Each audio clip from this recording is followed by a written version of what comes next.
राहुल गांधी के दादा फिरोज जहांगीर गांधी के जन्मदिन पर हिस्ट्री का वो चैप्टर जो आपने सुना ना होगा। कांग्रेस को गांधी नेहरू परिवार के इतिहास पर बड़ा गर्व होना भी चाहिए, लेकिन इसी गांधी नेहरू परिवार का एक सदस्य ऐसा भी है जिसे खुद ऐसा लगता है कांग्रेस ने भुला कर रखा हुआ है। वो गांधी जिसका जिक्र भी कांग्रेस और गांधी परिवार के लोग करते नहीं। हम बात कर रहे हैं राहुल गांधी और प्रियंका वाड्रा के दादाजी, राजीव गांधी के पिताजी, इंदिरा गांधी के पति और जवाहरलाल नेहरू के दामाद फिरोज जहांगीर गांधी की, जिनका आज जन्मदिन होता है। आज ही के दिन साल 1912 में फिरोज जहांगीर गांधी पैदा हुए। फिरोज गांधी की कई पहचान रहे। वो स्वतंत्रता आंदोलन में सक्रिय थे, रायबरेली से सांसद भी बने थे, कई सामाजिक काम में भी जुड़े रहते थे। लेकिन आज फिरोज गांधी के जन्मदिन पर गांधी परिवार और कांग्रेस में कोई हलचल भी बड़ी नहीं दिखी। फिरोज गांधी को कांग्रेस ने किस तरह से भुलाया है आप खुद देखिए। भाई, जवाहरलाल नेहरू की समाधि शांतिवन दिल्ली में, इंदिरा गांधी की समाधि शक्ति स्थल दिल्ली में, राजीव गांधी की समाधि वीर भूमि दिल्ली में, लेकिन फिरोज गांधी की कब्र या समाधि जो कहिए दिल्ली में नहीं है, वो यूपी के प्रयागराज में। गांधी परिवार से जुड़े लोगों की समाधि दिल्ली में बनाई जाती, भव्य बनाई जाती, लेकिन फिरोज गांधी को दिल्ली में जगह तक नहीं मिली। और तो और प्रयागराज में फिरोज गांधी की कब्र या समाधि जो कहिए वो गांधी परिवार के सदस्य जाने से बचते हैं। फिरोज गांधी से गांधी परिवार ने दूरी क्यों बनाई, फिरोज गांधी ने कैसे आजाद भारत में नेहरू सरकार के पहले घोटाले पर सवाल उठाए थे, ये सब आज आपको बताऊंगा। लेकिन पहले एक झलक देखिए।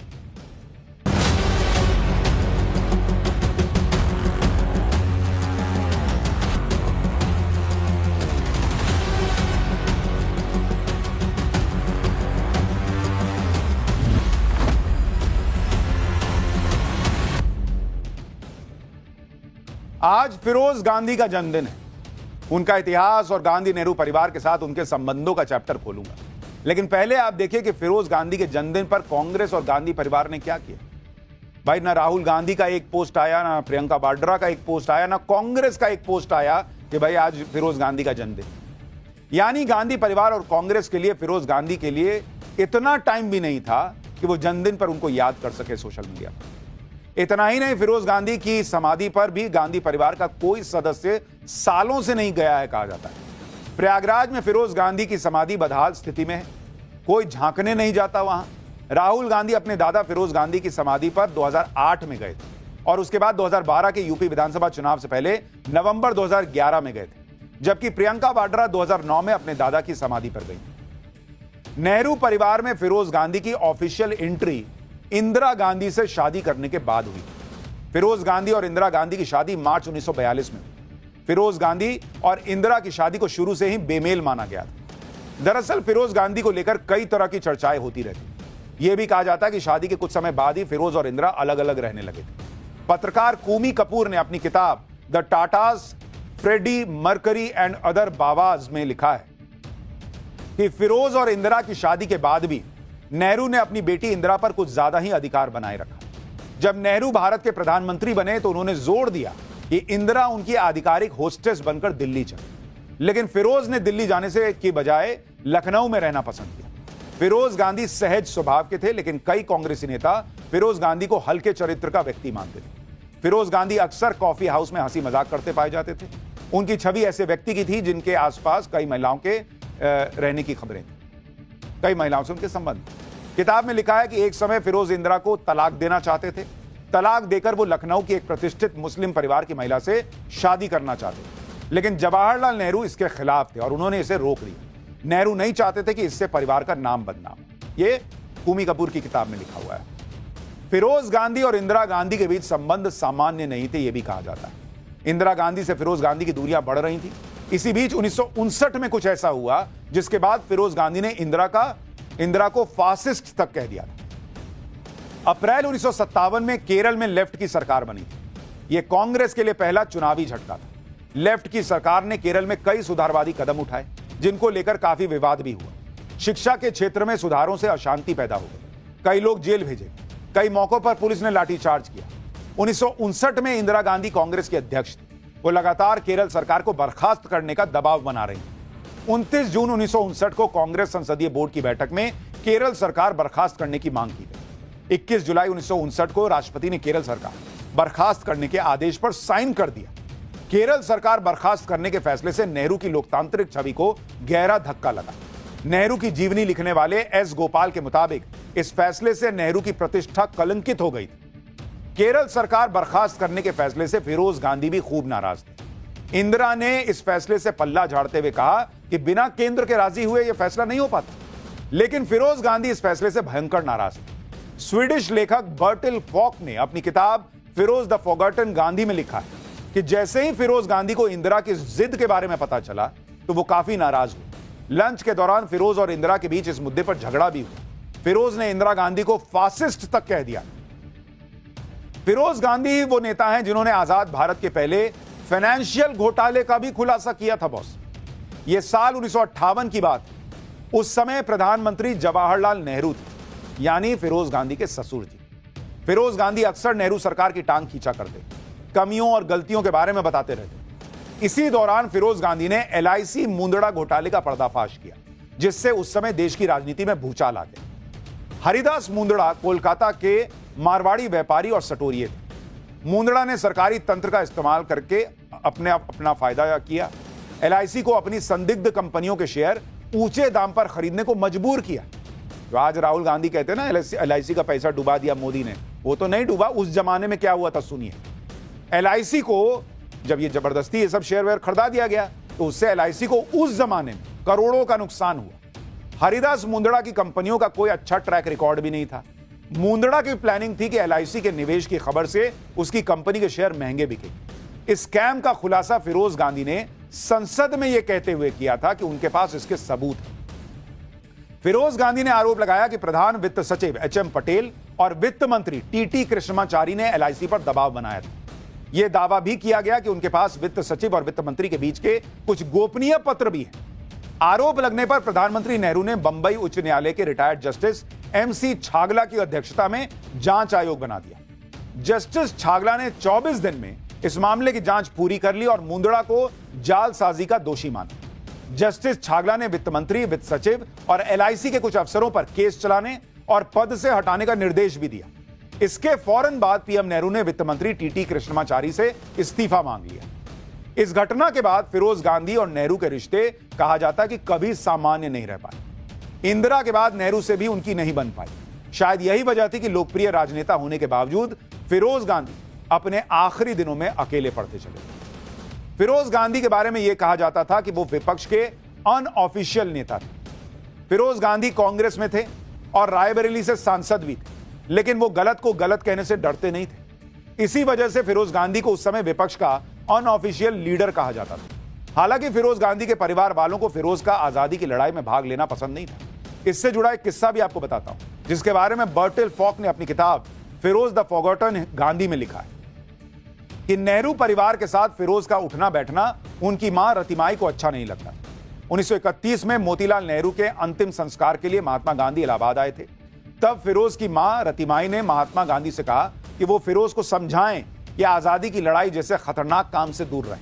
इस पर महात्मा गांधी ने कहा कि बहन, अगर मेरे पास फिरोज जैसे 7 लड़के हो जाएं तो 7 दिनों में भारत को स्वराज दिला सकता हूं।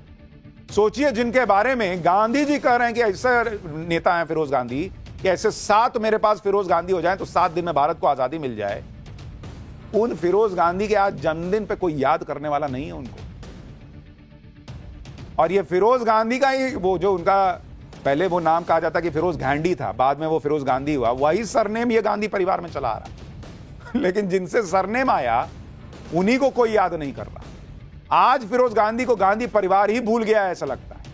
फिरोज गांधी से कोई संबंध ही नहीं था ऐसा लगता है। आज कांग्रेस जिस गांधी परिवार की बात करती है वो महात्मा गांधी वाली गांधी नहीं है, बल्कि फिरोज गांधी वाली गांधी परिवार है। और फिरोज गांधी भी शुरू में गांधी नहीं थे। इनकी कहानी भी आपको याद दिलाता हूं। फिरोज गांधी का जन्म मुंबई के पारसी परिवार में हुआ था। उनके पिता का नाम फरीदून जहांगीर घैंडी था, मां का नाम रतिमाई जहांगीर घैंडी था।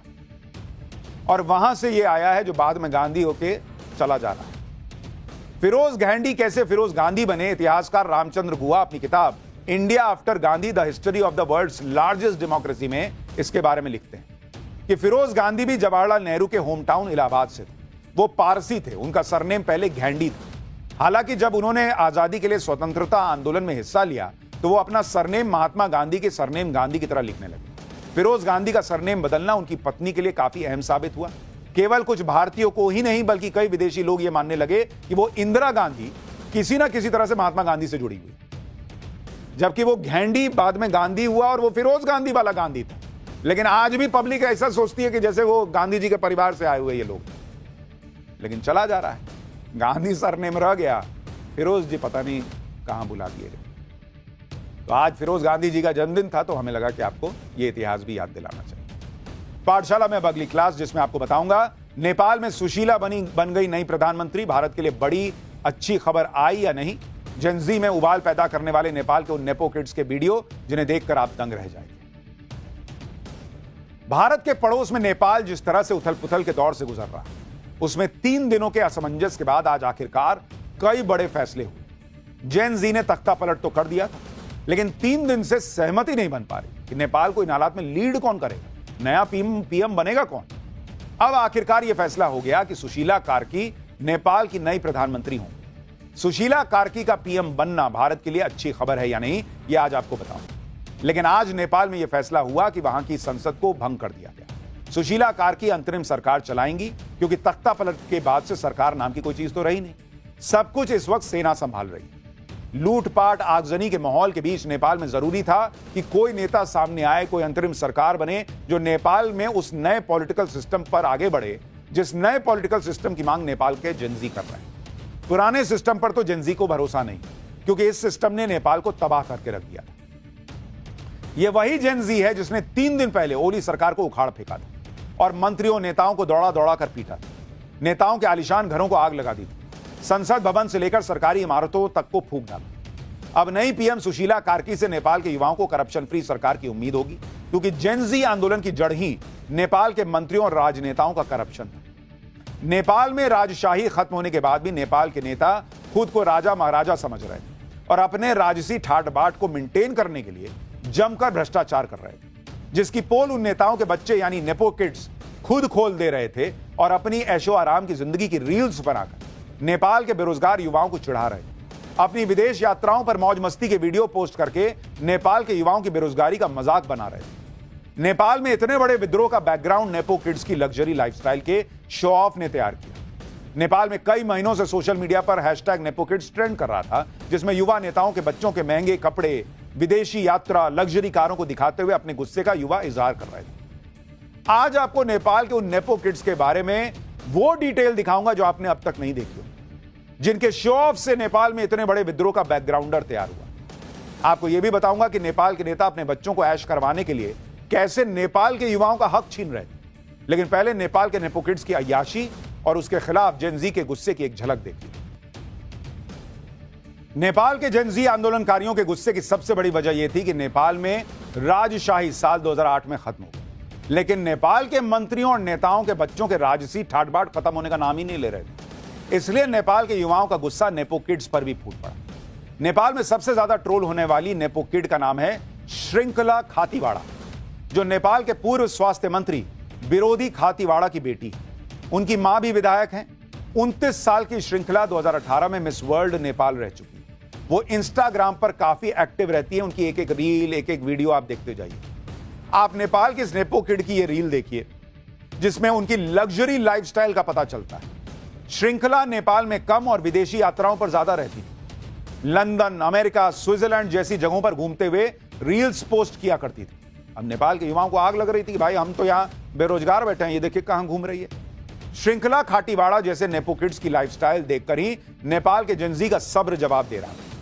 विरोध प्रदर्शन शुरू होने से पहले श्रृंखला के इंस्टाग्राम पर 10 लाख फॉलोअर्स थे, जो अब तेजी से घट रहे हैं।